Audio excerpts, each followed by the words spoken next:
لکھ بدل سکتی، اور جن 3 چیزوں سے بدلتی، آج اس کی پہلی چیز کو دوسری چیز سے ملا رہا ہوں۔ پہلی چیز جو بات چل رہی تھی صلہ رحمی، اور میں بار بار کہہ رہا تھا کہ صلہ رحمی سے مراد خالہ اور پھوپھی، چچا اور ماموں، یہ تو ہیں، لیکن ان سے پہلے جو نام ذہن میں آتا ہے وہ نہیں آ رہا ہے، اولاد۔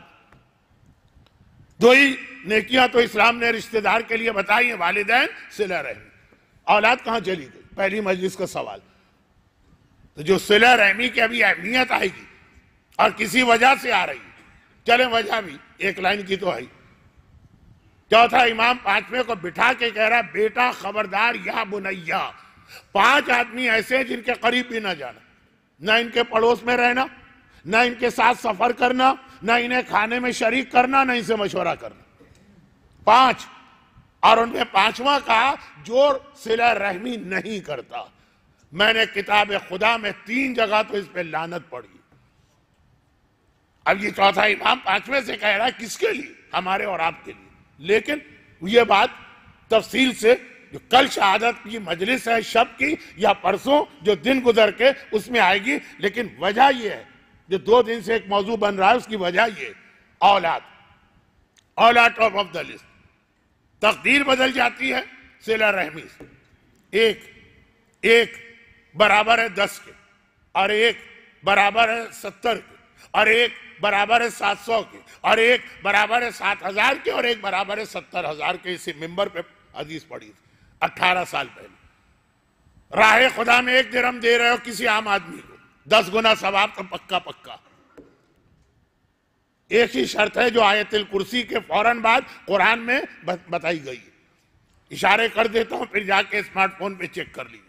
میری نسل کے لوگ باقاعدہ مصحف کو ہاتھ میں لے کر پورے احترام کے ساتھ چیک کیا کرتے ہیں۔ خیر، ایک 70 کے برابر کہا کہ اگر کسی مومن کو دیا وہ 1 درہم، اور ایک 700 کے برابر کہا کہ اگر کسی رشتہ دار کو دیا، اور ایک 70,000 کے برابر اگر والدین کو دیا، اور 1,00,000 کے برابر ہے اگر کسی عالم دین کو دیا۔ تو اب نیکی، ہر نیکی عام آدمی سے کی جائے اس کا بھی ثواب کم سے کم 10 گنا تو ہے، لیکن جب رشتہ دار بیچ میں آ جاتے ہیں، قرآن کریم کی آیت، کربلا کا ایک واقعہ، بات آگے بڑھے گی۔ سورہ نساء کی آیت کا ترجمہ سنی، وَاتَّقُوا اللَّهَ الَّذِي، وَاتَّقُوا اللہ، ڈرو یا تقوی اختیار کرو اللہ سے۔ کون اللہ؟ الَّذِي تَسَاءَلُونَ بِهِ، جس کے بارے میں قیامت کے دن پہلا سوال ہوگا، وَالْأَرْحَامَ، اور قیامت کے دن پہلا سوال اللہ کے بعد رشتہ داروں کے بارے میں ہوگا۔ اللہ اور پھر رشتہ دار۔ اب یہاں پہ وقت نہیں ہے کہ میں بہت تفصیل میں جاؤں، لیکن ایک روایت کا خلاصہ، امام نے کہا یہ جو قرآن نے کہا کہ قیامت میں پہلا سوال اللہ کے بارے میں ہوگا، اس سے مراد ہے نماز، ذکر خدا، پہلا سوال نماز اور رشتہ دار۔ لیکن اتنا احترام کہ رشتہ اگر جھوٹا بھی ہو تو اس کا احترام کرو، جھوٹا بھی اگر ہو احترام کرو۔ یاد کر لیجئے وہ روایت جس کو پڑھنے کی مجھے ضرورت نہیں، پوری رات شب عاشور حسینی خیموں میں کیا ہوتا رہا آپ ساری زندگی سنتے بھی ہیں، اور اب باقاعدگی سے لوگ خیمہ گاہ جاتے بھی ہیں تو وہاں بھی یہ مصائب دہرائے جاتے ہیں۔ حسینی خیموں میں ساری رات کیا ہوتا رہا؟ ذکر خدا، تلاوت قرآن، مناجات، نمازیں۔ یہی کہہ کر آقا حسین نے عمر سعد سے 1 رات کی مہلت لی تھی بظاہر، ویسے حقیقت نے دی تھی لیکن بظاہر۔ اور یزیدی خیموں میں کیا ہو رہا ہے؟ خیمے تو وہاں بھی لگے ہوئے، اور جنگ کی تیاری ہے، کل جنگ ہے، بلکہ عمر سعد کے اعتبار سے جنگ شروع ہو چکی ہے۔ وہ تو یوم تاسوعہ 9 محرم کی سپہر کو پہلا تیر پھینک بھی چکا، جنگ جاری ہے، بیچ میں ایک وقفہ آیا۔ وہاں کیا ہو رہا؟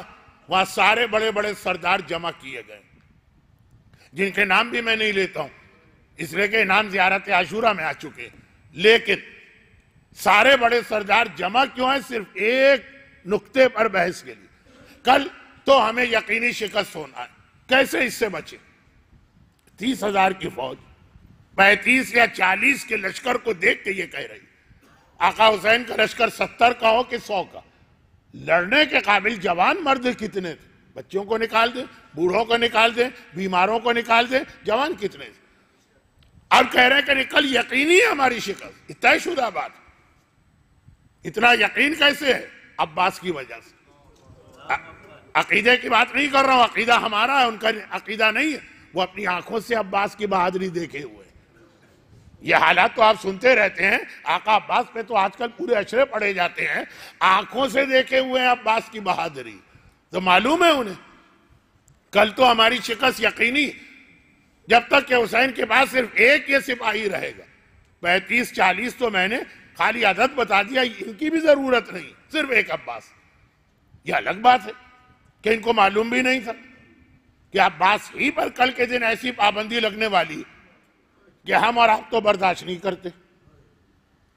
آپ مجھے بتائیے، کیا آپ برداشت کر سکتے تھے؟ جو یزیدی برداشت نہیں کر سکے، یزیدی، آپ تو صاحب ایمان ہیں، یزیدیوں کا صبر کب جواب دے گیا؟ جب حسین پیاس اصغر کو لے کے آئے۔ اصغر کی پیاس ایسی ہے کہ یزیدی منہ پھیر پھیر کے رونے لگے۔ پورے جہاد کربلا میں عمر سعد کو اتنا پریشان آپ نے نہیں دیکھا ہو۔ مشق عباس میں بھی پریشان تھا، لیکن وہ بات کی وجہ سے، اگر یہ پانی پہنچ گیا تو اصغر کی وجہ سے پریشان، موقع پر وہ بغاوت ہونے والی ہے۔ جس اصغر کی پیاس نے یزیدیوں کو رلا دیا، آپ کے سامنے وہ اصغر پیاسا اس طرح سے تڑپ رہا ہوتا اور آپ کے پاس طاقت ہوتی، بات مجبوری کی الگ بات، طاقت ہوتی، آپ رک سکتے تھے، آپ صبر کر سکتے تھے، آپ آقا سے بھی کہتے کہ مولا آپ کا حکم اپنی جگہ، اللہ زیادہ سے زیادہ ہمیں جہنم میں جلائے گا نا، اصغر کی پیاس بجھانے کے لیے ہم کو جہنم میں جلنا بھی گوارا۔ یہی کہتا ہے ایک عام مومن، مگر پھر وہ عام ہی مومن رہ جاتا۔ عباس کیوں بنے؟ اور یہاں بھی ایک اشارہ کر دو کہ عباس سے بھی زیادہ صبر کرنے والے کا نام ہے سجاد، سید الصابرین۔ کل رات کی یہ ساری کل رات کی تیاری ہو رہی ہے، آنے والی کل۔ لیکن عباس اصغر کی پیاس کو بھی دیکھ رہے ہیں۔ لشکر یزید نے تو صرف ایک بار اصغر کو دیکھا، عباس کا تو خیموں میں آنا جانا مسلسل، اور سکینہ کی پیاس کو بھی دیکھ رہے ہیں۔ حسین نے تلوار بھی رکھوا لی، خالی نیزہ لے کے جانا ہے، کیونکہ تمہیں جنگ نہیں کرنا، صرف دشمن کو بھٹانا ہے اپنے قریب سے۔ وہ عباس، ان کو نہیں معلوم تھا کہ یہ ہونے والا، یہ تو سوچ رہے ہیں جو عمر سعد کے خیمے کی میٹنگ ہے کہ کل کیسے ہم جنگ جیتیں گے۔ آخر شمر نے کہا کہ میرے ذہن میں ایک طریقہ آیا، اور تو کوئی طریقہ نہیں ہے، اسی کو آزما لیتے ہیں، اور ناکام ہو گئے تو پھر تو جنگ کریں گے، دیکھا جائے گا۔ اور وہ طریقہ کیا تھا ہر ایک کو معلوم۔ صبح کا وقت ہے، نماز ہو چکی ہے، لشکر تیار ہو رہے ہیں، عمر سعد اپنا لشکر، آقا حسین اپنا لشکر۔ لشکر جب تیار ہوگا عباس کو بلایا گیا، وہ علمدار ہیں، وہ سالار ہیں، اور ابھی عباس حسین کے خیمے میں آئے کہ در خیمہ پہ شمر کی آواز آئی، میری بہن کی اولاد کہاں؟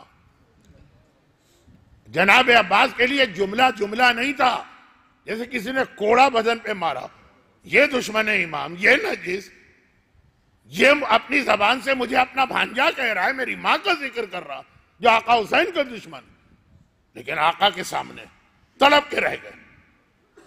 حسین بھی عباس کی کیفیت دیکھ رہے، شمر نے دوبارہ کہا میرے بھانجے کہاں، اور عباس کی عجیب حالت، برداشت نہیں ہو پا رہا ہے، لیکن عباس بہرحال کائنات کے دوسرے بڑے صابر کا نام۔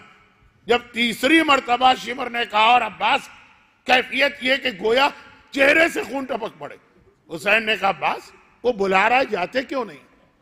اب عباس کو بولنے کا موقع ملا، آقا نے بات شروع کی، مولا میں اس کے پاس جاؤں جبکہ وہ تو رشتہ بھی جھوٹا بنا رہا؟ کیونکہ یہ ایک بہت واضح مسئلہ ہے جس کو میں ممبر سے کھل کے نہیں کہنا چاہتا، بچے بھی ہیں، خواتین بھی، جس کے نسب کا پتہ نہ ہو یا جس کے باپ کا پتہ نہ، اس کا کسی سے رشتہ نہیں بنتا۔ خیر، تو وہ تو اپنی جگہ چھوڑیے بات کہ شمر کون تھا، کس سڑک پہ پڑا ہوا ملا، کس قبیلے نے اٹھا کے پالا، وہ تو آج کا موضوع ہے بھی نہیں، لیکن جھوٹا رشتہ ہے ہی نہیں کوئی رشتہ، سچا بھی ہوتا تو عباس نہیں جاتے، لیکن یہ تو جھوٹا۔ حسین نے کہا لیکن عباس، اللہ نے رشتہ داری کا اتنا احترام رکھا، اتنا احترام رکھا کہ اگر کوئی جھوٹا بھی رشتہ بنائے، اب یہ الفاظ میرے ہیں مفہوم امام کا، تو چاہے اس کی بات نہ مانو لیکن کم